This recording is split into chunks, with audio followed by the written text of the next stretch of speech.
नमस्कार, आदाब, सत श्री अकाल मित्रों। समाधान कार्यक्रम में एक बार पुनः आप सभी का हार्दिक स्वागत है। कल हम जंगल की बात कर रहे थे तो मुझे अपने जीवन की एक घटना याद आ गई। आबू में बहुत घने जंगल हैं। एक बार मैं विचरण करने के लिए जंगल में निकल गया। मैं जिस ओर जा रहा था ठीक 10 फीट की दूरी पर एक झाड़ी से एक बहुत बड़ा सा चीता निकल के बाहर आ गया। अब हम दोनों की आंखें चार हुईं। कुछ किया तो जा नहीं सकता था। मैं बिल्कुल शांत खड़ा रहा। मेरे चित्त में बहुत शांति थे। चीते ने देखा। शायद मुझे एक बात समझ में आई कि यदि हमारा मन शांत होता है, यदि हम किसी के लिए गलत भावना नहीं रखते, किसी को नुकसान पहुंचाने की भावना नहीं रखते, प्रेम की भावना रखते हैं, तो शायद ये वाइब्रेशन भी कार्य करते हैं। मेरे भी शायद ये वाइब्रेशन चीते तक पहुंच गए कि भाई ये बंदा तो बड़ा शांत लग रहा है या कोई कष्ट पहुंचाने वाला नहीं है। देखा उसने और मेरी तरफ एक प्यारी सी स्माइल देके जंगल में चला गया। मैं वापस आया। जब अपने साथियों से मैंने इसकी चर्चा की तो उन्होंने कहा, बाप रे चीता, चीते को तुमने क्या किया चीते को देख के? मैंने कहा हंसी में कि मुझे क्या करना था, जो भी करना था उसे ही करना था। खैर, लेकिन एक बहुत सुंदर और गहरी बात मेरी समझ में आई कि यदि आप सबसे प्रेम करते हैं, प्रकृति से प्रेम करते हैं, पशु पक्षी से प्रेम करते हैं, मनुष्यों से प्रेम करते हैं, तो ये प्रेम के प्रकंपन उन तक भी जाते हैं और वो भी आपसे प्रेम करने लगते हैं। तो हम भी सबसे प्रेम करना सीख रहे हैं समाधान के माध्यम से, ताकि संसार में सभी हमसे भी प्रेम करें और एक प्रेम भरी दुनिया हम सब स्थापित कर सकें। आइए इस सुंदर चर्चा के साथ, इस सुंदर बात के साथ आज की कड़ी की शुरुआत करते हैं। अभिनंदन करते हैं आदरणीय भ्राता जी का। भ्राता जी, आपका बहुत बहुत स्वागत है, अभिनंदन है। Thank you. आबू के जंगलों में तो आप लंबे समय तक रहे हैं भ्राता जी, तपस्या में रहे हैं, गहरी साधना आपने यहाँ के जंगलों में की है। आपके साथ कभी ऐसी घटना घटित हुई जैसे मैंने एक रूबरू चीते का सामना किया? भालू तो बहुत बार साइड से गुजरते हुए चले गए, लेकिन सामने कोई नहीं आया अब तक। और मैं भी सोचता था कभी सामने आए तो मैं भी दृष्टि दे के देखूं कैसा रहता है पर कभी ऐसा वृतांत हुआ नहीं। पर कि साइड से बहुत निकले, मैं वहाँ प्राय जाता था जहाँ के लिए पता था कि यहाँ एक चीता रहता है। भालुओं की तो कई गुफा में खास जाता था कि कभी देखूं तो सही, परंतु ऐसा हुआ नहीं। पर ये सत्य सिद्धांत है कि हमारे वाइब्रेशंस जानवर तो बहुत जल्दी ग्रहण करते हैं ना, क्योंकि उनका अपना मन तो ज्यादा चलता नहीं। और वैसे भी लोग कहते हैं भ्राता जी कि जानवर तभी अटैक करता है जब उसे असुरक्षा की भावना महसूस होती है। उसे ऐसा लगता है कि सामने वाला मुझ पे अटैक करने वाला है, तभी शायद वो अटैक करता है। और अगर वो देखता है कि हम जा रहे अपनी चाल और वो छुपा हुआ बैठा हमें देख रहा है तो कुछ नहीं करता है। ये हमने कई बार महसूस किया। पता चलता था, कहीं मैं भी अकेला बहुत घूमता था कि बदबू आ रही चीते की जैसी, वो बदबू आती है उसकी बॉडी से बहुत, लेकिन कहीं कुछ ऐसा आभास नहीं होता तो पता चलता था वो कहीं बैठा है अपनी मस्ती में। और हमारे वाइब्रेशंस क्योंकि बहुत अच्छे हैं, हम तो योग का अभ्यास करने गए हुए हैं, हमें तो किसी को कुछ कष्ट पहुंचाना नहीं है, ना हम शिकारी हैं, तो उसको भी हमसे निश्चिंतता है। तो ये सत्य है कि अगर संसार में हम सभी के लिए प्योर वृत्ति रख लें, प्यार भरी दृष्टि रख लें, ये सब हमारे अपने हैं। मैं विभिन्न धर्मों के लिए भी कहूँगा, एक दूसरे के धर्म के प्रति जो बहुत कटुता और कड़वी दृष्टि मनुष्य ने बना ली है ना, अब इसको समाप्त करने का समय है कि सभी धर्मों के लोग हमारे अपने हैं। हम सभी एक भगवान की संतान हैं। एक प्यार भरी दृष्टि एक जगह से ही सबको दे दें तो हमारे वाइब्रेशन संसार में फिर से प्यार का एक माहौल पैदा करेंगे। इसकी आजकल बहुत जरूरत है। बिल्कुल। और यदि ये हो जाए भ्राता जी, तो जो एक बापू गांधी जी का स्वप्न था कि राम राज्य स्थापित हो जाए, या परमात्मा का भी एक सुंदर उद्देश्य है कि सारा संसार पुनः स्वर्ग बन जाए, तो शायद एक ऐसी सुंदर दृष्टि से, प्यार भरी दृष्टि से ये बहुत सहज और सरल हो जाएगा। बिल्कुल से। बस ये जो कटुता आपस में आ गई, तेरा मेरा। अभी देखिए, मैं छोटी सी बात कहूँ प्रसंग में, आगे हम आगे चलते हैं। मंत्री कोई भी, चीफ मिनिस्टर किसी विशेष जाति का बनता है, अपने जाति वालों को एकदम प्रमोट कर देता, आगे बढ़ा देता है। फिर दूसरा आएगा, वो उसे कैंसिल करेगा, उन्हें सजाएं देगा, अपनी जाति वालों को आगे बढ़ाएगा। ये भूल गया मनुष्य कि जब वो चीफ मिनिस्टर बन गया तो वो सबका है। जब वो प्राइम मिनिस्टर बन गया तो पूरे देश का है। चीफ मिनिस्टर किसी एक जाति का नहीं, किसी एक वर्ग का नहीं, उन्हें पूरे स्टेट का है। उसको सबके लिए समान भाव से कार्य करना है। देखिए, हमारे बड़े लोगों में भी अगर ये परिवर्तन आ जाए तो पॉलिटिकल फील्ड में बहुत बड़ी चेंज आ जाएगी। ये जो तेरा मेरा और ये गड़बड़ जो हो गई है, ये इस दूषित और सीमित दृष्टि के कारण हो गई है। तो हम सब भगवान के बच्चे हैं, हम सब के लिए हैं, सब हमारे हैं। ये संसार इस तरह हमारा अपना है, हमारा अपना परिवार है। ये एटीट्यूड हमें बनाना ही चाहिए। इससे जो बहुत सारी निगेटिविटी और बहुत सारी समस्याएं हैं दूर हो जाए। भ्राता जी, आध्यात्म की यही सुंदरता है वास्तव में कि हम पूरे विश्व को परिवार मानते हैं, वसुधैव कुटुंबकम की भावना रहती है। लेकिन जैसे आपने कहा कि राजनीति का आपने एग्जाम्पल दिया और वहाँ इस प्रकार से एक जातिगत बंटवारा हो गया है। फिर से अब लोकसभा चुनाव होने वाले हैं और फिर से वही जाति पाति वाली बात हो रही है। तो सभी राजनेताओं को एक सुंदर सा संदेश दे दें, फिर हम आगे बढ़ें कि वो क्या करें वास्तव में। मैं तो ये कहूँगा कि नेता सबके लिए हैं, भले वो चुनकर किसी विशेष जाति से आए, लेकिन जब वो चुनकर आ जाएं तो वो अपने दृष्टिकोण को बदल दें। लेकिन हम सबके लिए हैं। एक बात मैं रोकना चाहूंगा, वो चुन के इसीलिए गए हैं क्योंकि उस विशेष जाति ने ही उनको वोट दिया है और ये कह के दिया है कि यदि तुम ये करोगे तभी तुमको हम जिताएंगे। ऐसे में बेचारा नहीं, ये बात ठीक है कि वो उनके लिए भी विशेष काम करें जिन्होंने उन्हें चुना है, लेकिन दूसरों के लिए शत्रु भरा व्यवहार तो नहीं करें ना। बस ये परिवर्तन हम अपने नेताओं से चाहेंगे कि वो भले ही करें, अपने क्षेत्र के लिए भी करें, लेकिन जब वो नेता बन गए तो अपने दृष्टिकोण को राष्ट्रीय बनाएं, कम से कम वैश्विक भी नहीं तो राष्ट्रीय अवश्य बनाएं।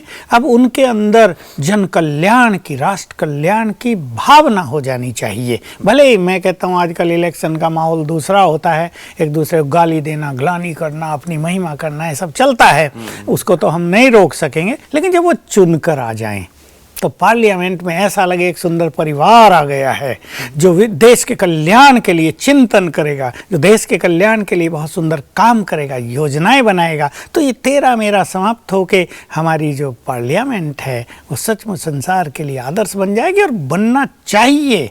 काला दिन हमारी पार्लियामेंट में कभी नहीं आना चाहिए। तो मैं ये कहूँगा कि नेता महान बने और फिर सबके लिए काम करें। कितना अच्छा हो भ्राता जी, जो आप कह रहे हैं वैसा ही हो जाए इंशाअल्लाह। हम ये चाहेंगे कि अगली लोकसभा चुनाव जो होने वाली है उसमें ऐसे ही चुन के लोग पहुंचे और महान लोग पहुंचे, चिंतक पहुंचे, राष्ट्र कल्याण की भावना रखने वाले पहुंचे, जो अपना सर्वस्व त्याग कर देश के लिए काम करें। बस यही सी बात, और यही आह्वान भी हम करेंगे भ्राता जी अपने सभी नागरिकों से, सभी देशवासियों से कि ऐसे लोगों को ही जो चरित्रवान हैं, श्रेष्ठ हैं, देश प्रेमी हैं, समाज के लिए कार्य करने वाले हैं, ऐसे लोगों को ही चुन करके वहां तक पहुंचाएं। अन्यथा भ्राता जी, संसद समाचार जब भी हम देखने या सुनने के लिए, चाहे वो लोकसभा है या राज्यसभा है, जब कभी खोलते हैं तो लगता है कि ये क्या हो रहा है। वहाँ लड़ाई झगड़े ऐसे होते रहते हैं, बेंच और कुर्सियां टूटती रहती हैं, तो लगता है कि देश के चिंतन के लिए उन्हें मौका ही नहीं मिलता। जी, जी, वो उसी में लगे रहते हैं, जबकि वहाँ एक सुंदर चिंतन होना चाहिए।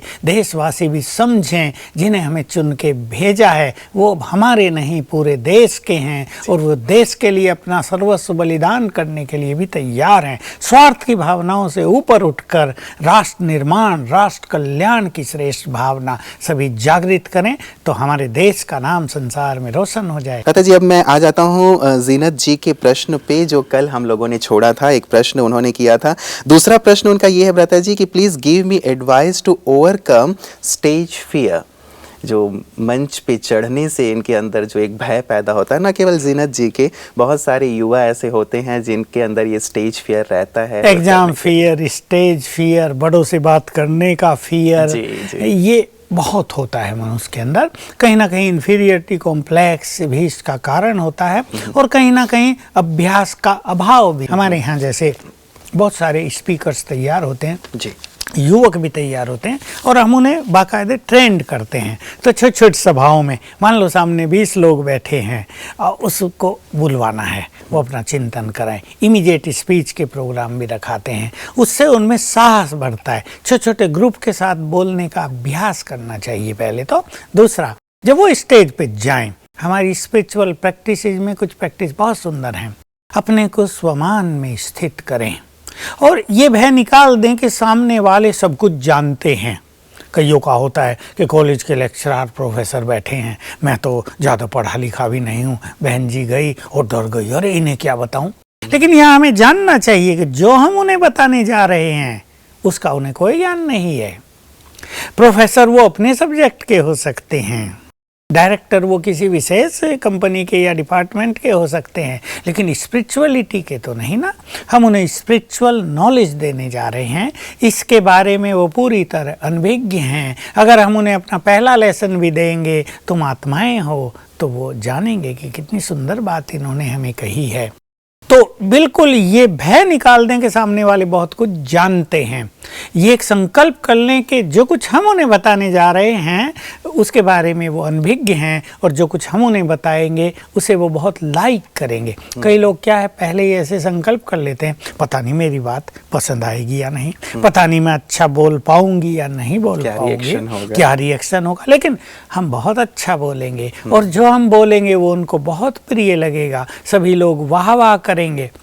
साथ में अपने को एक स्वमान में स्थित करके मैं एक महान आत्मा हूँ और ये सब आत्माएं बैठी हैं, ऐसी दृष्टि बनाकर निसंकोच भाव से बोलने की प्रैक्टिस करें। 10-10 मिनट से शुरू करें, एक एक छोटे छोटे टॉपिक पर बोलें। पहले लिख लें, जो कुछ बोलना उसको लिख लें, फिर थोड़ा सा शुरू में याद कर लें, फिर बोलें। कुछ भूल जाए दोबारा प्रैक्टिस करें। इस तरह भिन्न भिन्न सब्जेक्ट पे अपना कमांड भी हो जाएगा, और जो स्टेज फियर है वो भी समाप्त हो जाएगा। बिल्कुल। क्या प्रत्यय, जैसे आपने कहा कि उसको लिख लिया जाए, प्रॉपर तैयारी कर ली जाए, और साथ ही कई बार हम आईने के सामने भी खड़े होकर के उसे बोल सकते हैं, बोल बोल के अभ्यास किया जा सकता है, या एकांत में उसकी प्रैक्टिस की जा सकती है, या जैसे आपने कहा कि 2-4 को बिठा लिया जाए, फाइनल जाके बोलने से पहले वहाँ पे ही बोल के प्रैक्टिस कर ली जाए, तो शायद ये बहुत ज़्यादा ठीक रहेगा। बचपन में ही हम लोगों ने पढ़ लिया था, इब्राहिम लिंकन जंगल में जाके पेड़ों के सामने भाषण किया करता था, पत्थरों के सामने भाषण किया करता था। फिर जब भाषण करता सोचता था ये सब भी पत्थर बैठे हैं,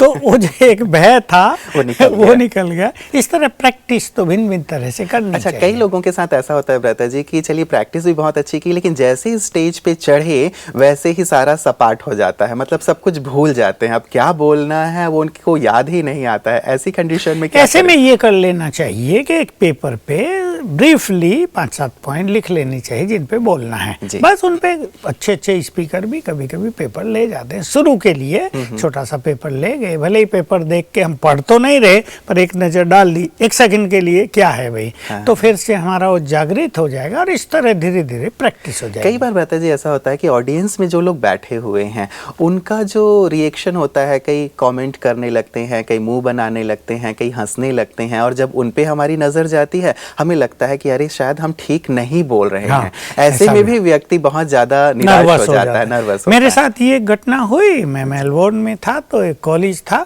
वहाँ अपनी एक लेक्चरर बहन थी, उसने बुलाया, बच्चों को निमंत्रण दिया, और टॉपिक भी बहुत सुंदर रख लिया, ड्रीम साइकोलॉजी, जो है तो साइकोलॉजी का, लेकिन मैंने इस पे कुछ विचार कर लिया। अब युवक सब बैठे, लड़के लड़कियां, अब वो एक दूसरे को अंगूठा भी दिखाएं, मजाक भी करें, लास्ट में क्वेश्चन आंसर भी थे, और वो किसी भी तरह से, हवा बहुत तेज चल रही थी वहाँ उस दिन, और बाहर ही सब बैठ गए थे, और उन्हें था 50 आएंगे, आ गए 200 स्टूडेंट। पता नहीं कैसे आ गए, ये विषय उन्हें बहुत अच्छा लगा। तो मैंने देख लिया कि इधर वाले उधर वालों को कुछ ना कुछ कर रहे हैं ये गड़बड़, ताकि प्रोग्राम को फेल किया जाए। अब मैंने क्या सोचा, मुझे इनको देखना ही नहीं है, और मुझे अपने सब्जेक्ट पर बोलना है, उन्हें देखना है जो स्टूडेंट बहुत ध्यान से सुन रहे हैं। ऐसे सामने बहुत सारे बैठे थे जो बहुत सीरियसली इस टॉपिक के बारे में बहुत कुछ जानना चाहते थे। मैंने उन्हें किया इग्नोर और इन्हें देखकर बोला, और 45 मिनट इंग्लिश में भाषण था। अभी वो अंग्रेजों का देश और हम भारत से गए, और इंग्लिश में हम इतने परफेक्ट तो नहीं होते, लेकिन मैंने 45 मिनट बोला। फिर था क्वेश्चन आंसर। अब वो कई लड़कों लड़कियों ने सोच लिया अब तो इसे फेल करना ही है, इसका ये तो सफल हो गया, अब नहीं सफल का इम्तिहान था। सफल नहीं होने देना है। एक ने फट से खड़े होके पूछा, do you know how many rebirth you have taken? मैंने कहा 84। अब वो सबने ताली बजा दी, वो बेचारा चुप होके बैठ गया, क्या ये तो बड़ा सुंदर हो गया। फिर प्रोग्राम बहुत सुंदर हुआ। इसमें हमें अपने कॉन्फिडेंस को कायम रखने की जरूरत होती है। हम कहीं कंफ्यूज ना हो। हम अगर उत्तर भी दे रहे हैं और वो मान लो गलत भी है, तो उसे इतने कॉन्फिडेंस से दें कि सुनने वाले चुप हो जाएं। तो ऐसी परिस्थितियों में हमें ये टेक्निक अपनानी चाहिए कि जो लोग ऐसे एक्शन कर रहे हैं उन्हें इग्नोर करें। और कुछ लोग ऐसे सभा में जरूर होते हैं जो बहुत सीरियसली, बहुत अटेंटिवली सुन रहे हैं, उन्हें देखकर हम सुनाएं, तो इससे कभी भी डिस्टरबेंस नहीं होगा। बिल्कुल। चलिए भ्राता जी, जीनत जी का स्टेज फियर भी अब दूर हो जाएगा, ऐसी हम शुभकामना करते हैं। आपने इतनी सुंदर टिप्स दिए हैं, अनुभव सहित दिए हैं, तो निश्चित रूप से ये सबके लिए कारगर साबित होगा। भ्राता जी, अगला मेल जो आया है रवि अग्रवाल जी का है। ये पीएचडी स्टूडेंट हैं और कहते हैं कि मैं हॉस्टल में रहता हूँ, कुछ विद्यार्थी लगातार मुझे परेशान करते रहते हैं। मुझे परेशान करने के लिए नाना प्रकार की हरकतें करते हैं, कमेंट्स करते हैं, जिससे मैं बहुत ज़्यादा परेशान रहता हूं और अपनी पढ़ाई पे ध्यान एकाग्र नहीं कर पा रहा हूं। कृपया बताएं कि ऐसे में मुझे क्या करना चाहिए। कई बार लगता है कि मैं उन्हें सबक सिखा दूं, लेकिन रुक जाता हूं। करना क्या चाहिए? सबक सिखाने से तो काम बिगड़ सकता है। साइकोलॉजिकल लेवल पे ही इनको ट्रीट करना पड़ेगा। देखिए, जो लोग भोले होते हैं, दूसरे साथी देख लेते हैं ये किस तरह का है, फिर उन्हें छेड़छाड़ शुरू करते हैं। उनका इंटेंशन कुछ नहीं होता है, केवल छेड़छाड़ करना, मनोरंजन करना, हंसी मजाक करना कि आज देखो हमने इसको ऐसे कर दिया। इसमें ये भी उनके साथ उसमें हिस्सा ले लें थोड़ा सा। मान लो वो कुछ हंसी मजाक कर रहे, ये भी हंसने बहलने लगे, ये मुंह बना के चल ना दें, बस उनकी वो बात खत्म हो जाएगी यहीं। जब वो हंसी मजाक करते हैं और ये गुस्सा करता है तो उनको बड़ा मजा आता है। लेकिन कई बार ऐसा होता है भ्राता जी कि उनकी जो हंसी मजाक होती है वो बहुत ज़्यादा क्या कहें, वो कहें गलत होती है, जिसको हम हजम नहीं कर पाते। मेरा हो सकता है कल्चरल बैकग्राउंड अलग है, मैं एक सांस्कृतिक परिवार से हूँ, और वो कुछ ऐसी बेहूदी हरकत करना या करवाना चाहते हैं, तब तो मैं उसमें पार्टिसिपेट नहीं कर सकता। बिल्कुल, इसमें पार्टिसिपेट करने का ये अर्थ नहीं कि हम उनका हिस्सा बन जाएं, लेकिन हम मुस्कुरा अवश्य दें, ताकि उन्हें लगे कि हमारी बात का इन पे कोई खास असर नहीं हुआ है। हम मुस्कुरा के आगे बढ़ जाएं, लेकिन बहुत अच्छा प्रभाव रहेगा स्पिरिचुअल प्रैक्टिस से। मैं इन्हें कहूँगा कि ये रोज़ सवेरे उठकर कुछ अच्छे स्वमान का अभ्यास करें, और जो वो बच्चे हैं जो इनके साथ ऐसी हरकत करते हैं, उनको आत्मा देख के ये संकल्प करें, they are good souls, they are my good friends. ऐसे संकल्प करें, 7 बार करेंगे। मैं एक महान आत्मा हूँ, मैं मास्टर ऑलमाइटी हूँ। 7 बार ये अभ्यास करके उन्हें आत्मा देखकर ये संकल्प करें, they are good souls, they are my good friend. और हमें पूर्ण विश्वास है, आज तक मैंने इस पर बहुत सारे एक्सपेरिमेंट इस तरह कराए हैं, दूसरों का व्यवहार बदल जाता है। क्या कुछ मेडिटेशन करने की भी जरूरत पड़ेगी भ्राता जी? ये मेडिटेशन का हिस्सा है। सवेरे उठकर थोड़ा मेडिटेशन कर लें और उन्हें गुड वाइब्रेशंस भी दें। एक हेटफुल फीलिंग जो उनके लिए हो जाती है जी, यही खतरनाक होती है और यही इन समस्याओं को बढ़ावा देती है। फिर दूरी बढ़ती जाएगी, वो छेड़छाड़ ज़्यादा रखेंगे, ये परेशान होकर दूर जाएंगे, या ये एग्रेसिव होंगे, गुस्सा करेंगे और जैसा सोच रहे हैं सबक सिखाऊं मारपीट होगी, उससे कोई फ़ायदा नहीं होगा। इसलिए उन्हें गुड वाइब्रेशंस देंगे, उनके प्रति अपने एटीट्यूड्स पॉजिटिव रखेंगे, तो दे विल चेंज। कई बार इससे बहुत ज़्यादा जो एक इरिटेशन होता है भ्राता जी, मन की एकाग्रता भंग हो जाती है, हम बहुत ज़्यादा परेशान हो जाते हैं। तो ऐसे में भले ही जैसे आपने कहा लाइटली लें या थोड़ा सा मिल लें उन लोगों से भी, लेकिन हम इरिटेट ना हो, वो शायद एक बहुत इंपॉर्टेंट पहलू होता है इसमें। वो कैसे सहज, क्योंकि ये पीएचडी के स्टूडेंट हैं और इनको कुछ ज़्यादा स्टडी करनी पड़ती होगी, तो इनका इरिटेट होना भी बहुत नेचुरल सा है। राजयोग मेडिटेशन इसमें बहुत मदद करता है। जब हम ये प्रैक्टिस करते हैं, I am a peaceful soul, इस प्रैक्टिस से हमारा क्रोध धीरे धीरे शांत होने लगता है और हम दूसरों के लिए ये एक दृष्टिकोण भी अपना लेते हैं। ये बच्चे हैं, युवक हैं, युवकों में थोड़ी बहुत बातें होती हैं, हम अब आगे बढ़ गए हैं, हम थोड़े मैच्योर हो गए, तो दूसरों की हर बात को इस तरह सीरियसली भी नहीं लेंगे और एक कोशिश करेंगे कि हमें एक दूसरे फील्ड में जाना है, रिसर्च वर्क करना है। अगर हम इरिटेट होंगे तो इरिटेशन और क्रोध का इफेक्ट बुद्धि पर बहुत ज़्यादा आता है, तो मनुष्य की एकाग्रता नष्ट होती है, उसकी विवेक शक्ति नष्ट होती है। ये बात ध्यान रखते भी इन्हें अपने इरिटेशन को समाप्त रखना चाहिए। लेकिन थोड़ा सा मेडिटेशन ये करेंगे ना, मैं पीसफुल सोल, मैं क्रोध मुक्त हूँ, और थोड़ा भी ईश्वरीय शक्तियों को अपने में लाएंगे तो इनमें धैर्यता आएगी और इरिटेशन नहीं होगा। बिल्कुल। चलिए, हम इनके लिए शुभकामना रखेंगे रवि जी के लिए कि जल्दी से अपना पीएचडी कंप्लीट करें और वहाँ से जैसे मुक्त हो जाएं। मुक्त हो जाएं जी। अच्छा भ्राता जी, हमारे पास अगला मेल आया है। ये कहते हैं कि I am writing on behalf of my mother who has been facing health problems for a very long time now. As per her, the soul is coming out from the center of the eyes and it revolves within the head. Along with it, energy is also reducing and coming out of body. We have already had many X-ray of my mother at Global Hospital Mount Abu along with medication, but no progress in the health conditions till date. क्या करें? ये actually black magic का effect होता है जो आजकल दुनिया में बहुत चल गया है, तंत्र मंत्र का प्रभाव। मतलब ये कोई हेल्थ प्रॉब्लम ये हेल्थ प्रॉब्लम है नहीं, इसलिए कुछ फायदा नहीं हो रहा है, इन्वेस्टिगेशन कर नहीं पा रहे हैं डॉक्टर। अब यहाँ से कुछ हो रहा, पीछे को जा रहा, कुछ ब्रेन में हो रहा, सीटी स्कैन कराएंगे और न्यूरोफिजिशियन के पास जाएंगे, वो कहेगा भाई सब कुछ तो ठीक है, नॉर्मल है, थोड़ी बहुत दवाई दे देगा, लेकिन वो फिर होगा। तो इसके लिए हम जो सिखाते हैं वो एक दो चीज़ें इन्हें कर लेनी चाहिए।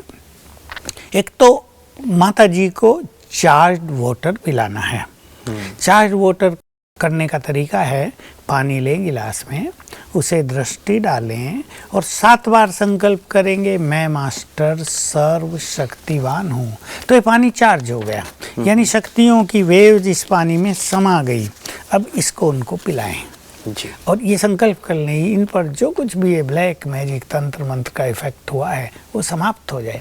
ऐसा कम से कम 5 बार थोड़ा थोड़ा पानी भी उन्हें पिला दें सारे दिन में। इससे बहुत अच्छा रिजल्ट आज तक हमने देखा है। दूसरा, ब्रेन को एनर्जी दें।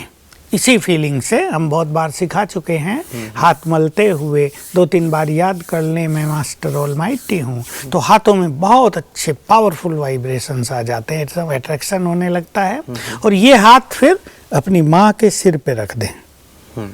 तो जो बैड एनर्जी है, जो इफेक्ट है, इफेक्ट तो संकल्पों की वेव्स का ही होता है और कुछ नहीं, जादू टोना और कुछ नहीं होता।